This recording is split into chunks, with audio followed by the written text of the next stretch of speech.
This week in the Missouri Senate, we preview major goals for the next regular legislative session. Well, we don't need 23 on a lot of issues. And we're up to 9 members. Senate President Pro Tem Ron Richard of Joplin says he has 3 goals for 2017.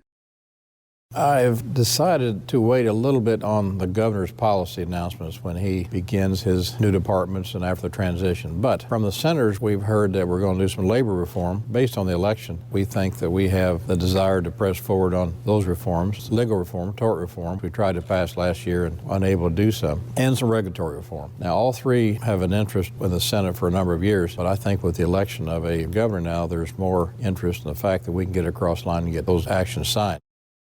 Senate Minority Floor Leader Gina Walsh of D-Bellefontaine Neighbors adds she has some of the same goals, but a different way of getting there.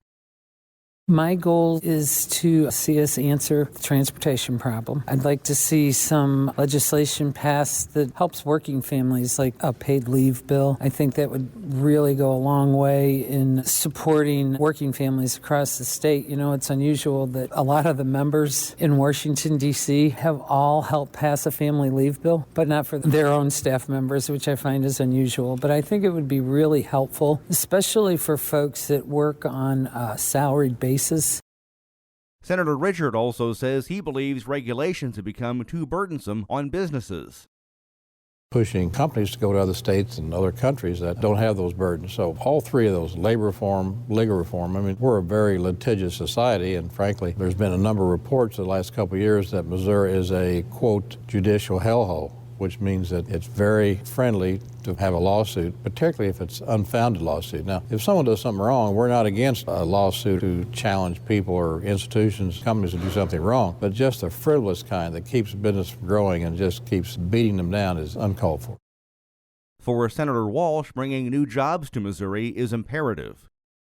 Depending on how we do it, education and infrastructure are 2 of the big things. The senator and I disagree on right to work. I believe that the men and women that work in this state are a big part of the economic engine and the contractors that they work for. You know, it's nice to have a good-paying job and a well-trained workforce, and if you don't have that, things don't always go like you'd like them to go. A lot of our construction projects in this state are always on time or sooner. The first regular session of the 99th General Assembly will start at noon on Wednesday, January 4th. And remember, you can follow these and other issues facing the Missouri Senate, plus see a complete list of pre-filed legislation by visiting our website, senate.mo.gov. Reporting for the Missouri Senate, I'm Dean Morgan.